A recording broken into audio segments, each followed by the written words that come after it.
Hi all big boss Malayalam season 7. എല്ലാവരും ലാലേട്ടൻ്റെ Saturday episode കണ്ടല്ലോ അല്ലേ? ലാലേട്ടൻ അത്രയൊക്കെ ചോദിച്ചിട്ട് അനുമോൾ നിന്ന് ആ ഒരു നിൽപ്പ് നിങ്ങളെല്ലാവരും കണ്ടില്ലേ? എനിക്ക് അവിടെ നടന്ന മൊത്തത്തിലുള്ള പരിപാടി കണ്ടു കഴിഞ്ഞപ്പോൾ ഇന്ദ്രജിത്ത് ചെയ്ത വട്ടുജയൻ എന്ന് പറയുന്ന ക്യാരക്ടറാണ് ഓർമ്മ വന്നത്. ആ ഒരു മൂഡായിരുന്നു അവിടെ. മാപ്പോറ അവരെ പുതപ്പിനടിയിൽ കണ്ടത് എൻ്റെ അറിവില്ലായ്മയാണ്. അല്ലെങ്കിൽ വേണ്ട, എന്തു വേണ്ടെന്ന് മാപ്പോറ. എൻ്റെ ബിഗ് ബോസ് ഹൗസിൻ്റെ ചുവരിൽ ഒരാളുടെ പടവേ ഉള്ളൂ, എൻ്റെ പ്ലാച്ചിയുടെ.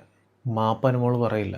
എനിക്ക് മൊത്തത്തിൽ അതൊക്കെയാണ് ഓർമ്മ വന്നത്. ഏതായാലും ലാലേട്ടൻ്റെ ചോദ്യത്തിന് മുന്നിൽ അനുമോൾ കുലുങ്ങിയില്ല. പക്ഷേ അനുമോളുടെ നിൽപ്പിൻ്റെ മുമ്പിൽ ലാലേട്ടൻ കുലുങ്ങിയെന്ന് തോന്നുന്നു. പാവം മനുഷ്യൻ. പിന്നെ പ്രേക്ഷകരൊന്നും ആഗ്രഹിക്കുന്ന രീതിയിൽ ആ ഒരു വിഷയം തീർക്കാൻ അവിടെ സാധിച്ചിട്ടില്ല. ശരിക്കും ആ ഒരു വിഷയം അനുമോളോട് കണ്ടോ എന്ന് ചോദിച്ച് തീർക്കേണ്ട ഒരു വിഷയമായിരുന്നില്ല. അവരുടെ ആറ്റിറ്റ്യൂഡ്, അവരുടെ കാഴ്ചപ്പാട്, അവരുടെ ആ ഒരു ആക്ട്, അതെല്ലാം റോങ് ആയിരുന്നു എന്നും ബോധ്യപ്പെടുത്തുകയായിരുന്നു വേണ്ടിയിരുന്നത്. പക്ഷേ കാര്യങ്ങൾ വേറെ റൂട്ടിൽ കൊണ്ടുപോകാനാണ് ബിഗ് ബോസിൻ്റെ ടീം തീരുമാനിച്ചത്. പ്രേക്ഷകർ ചിന്തിക്കുന്നുണ്ടാവും, അനുമോൾ തെറ്റ് ചെയ്തിട്ടുണ്ടെങ്കിൽ എന്തുകൊണ്ട് അനുമോൾക്ക് പണിഷ്മെൻറ്റ് കൊടുത്തില്ല, ആ വീഡിയോ കാണിച്ചു കൊടുത്തില്ലല്ലോ, അപ്പോൾ അനുമോൾ പറയുന്ന പോലെ എന്തെങ്കിലും അനുമോൾ കണ്ടിട്ടുണ്ടാവും എന്ന് വിശ്വസിക്കുന്ന കുറേ മണ്ടന്മാരും ഉണ്ട്. എനിവേ അനുമോളുടെ ഫാൻസിനും PR-നും സപ്പോർട്ട് ചെയ്യുന്ന യൂട്യൂബ് ചാനലുകാർക്കും ഒഴികെ ബാക്കിയുള്ളവർക്കൊക്കെ അനുമോളെ എക്സ്പോസ് ചെയ്ത് കൃത്യമായിട്ട് മനസ്സിലായിട്ടുണ്ടാവും. അനുമോളോട് എത്ര ആവർത്തിയാണ് ഞങ്ങളത് നോക്കി, ഞാനത് നോക്കി, 5-6 മണിക്കൂർ ഞങ്ങളുടെ ക്രൂവിലുണ്ടായിരുന്ന എല്ലാവരും നോക്കി, എന്നിട്ട് ഞങ്ങളൊന്നും കാണാത്തത് നിങ്ങൾ എങ്ങനെ കണ്ടു എന്ന് ലാലേട്ടൻ ചോദിച്ചു. അതിലൂടെ ഈ ഒരു ഷോയിലെ ഹോസ്റ്റിനെ പോലും വിശ്വസിക്കാൻ തയ്യാറാവാത്ത അനുമോളെ നമുക്ക് കാണിച്ചു തന്നു. ചെറിയ കാര്യങ്ങൾ പോലും കരഞ്ഞു നിലവിളിച്ചിരുന്ന അനുമോൾ ഫേക്ക് ആണെന്ന് പറയുന്നില്ല,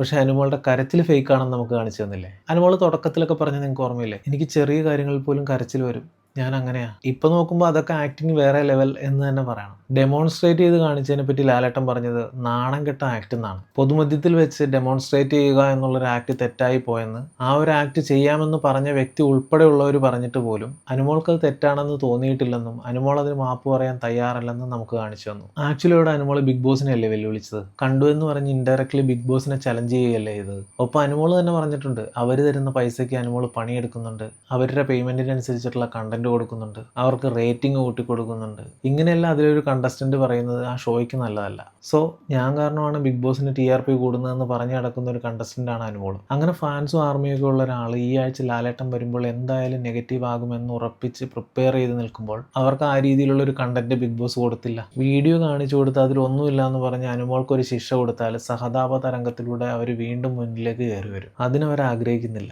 പകരം അനുമോൾ തരുന്ന മാക്സിമം കണ്ടന്റ് എടുക്കാൻ അവർ നോക്കും. കൂടാതെ വരും ദിവസങ്ങളിൽ അനുമോളുടെ പ്രാധാന്യം കുറച്ചുകൊണ്ട് മസ്താനിയെ പൊക്കിയെടുക്കാനുള്ള സാധ്യതയും കാണുന്നുണ്ട്. അതിന്റെ ഭാഗമായിട്ടായിരിക്കും വരുന്ന എപ്പിസോഡിൽ ലാലേട്ടൻ മസ്താനിക്ക് പണിഷ്മെന്റ് കൊടുക്കുന്നത്. അനുമോൾ പറഞ്ഞ പോലെ അനുമോളുടെ കയ്യിൽ റേറ്റിംഗ് അങ്ങനെ കൂട്ടാനുള്ള കണ്ടന്റ് ഒന്നുമില്ല. കൂടാതെ പ്രേക്ഷകരുടെ വോട്ട് കുറവായതുകൊണ്ട് പുറകെ നടന്ന് ചൊറിഞ്ഞ് അനുമോൾക്ക് കണ്ടന്റ് കൊടുത്തുകൊണ്ടിരുന്ന അപ്പാനി ഈ ആഴ്ച എവിക്റ്റായി പോയി. പിന്നെ ആകെ ബാക്കിയുള്ളത് ആ റിപ്പീറ്റഡ് കണ്ടന്റാണ്, സദാചാര കണ്ടന്റും കുലസ്ത്രീ കണ്ടന്റും. അതാണെങ്കിലും അടുത്തു തുടങ്ങി. അത് വെച്ച് വണ്ടി അധികം നാൾ ഓടില്ലെന്ന് ബിഗ് ബോസ് ടീമിനും മനസ്സിലായിട്ടുണ്ട്. PR ഒക്കെ കാണുമായിരിക്കും, ടോപ്പ് 5 എത്തുമായിരിക്കും, പക്ഷെ മൊത്തത്തിൽ ആ ഒരു ക്യാരക്ടർ ശോകമാണ്. സോ നൈസായിട്ട് അനുമോളെ സൈഡാക്കാനുള്ള സാധ്യത കാണുന്നുണ്ട്. നേരത്തെ പറഞ്ഞ പോലെ മസ്താനി ആയിരിക്കും അവർ പകരമായിട്ട് കണ്ടിരിക്കുന്നത്. ഏതായാലും ഗെയിം മൊത്തത്തിലൊന്ന് തിരിയാൻ പോവുകയാണ്. ഈ ആഴ്ച എന്തൊക്കെ മാറ്റങ്ങളായിരിക്കും പുതുതായിട്ടുണ്ടാവുക എന്നെല്ലാം നമുക്ക് കാത്തിരുന്ന് കാണാം. താങ്ക്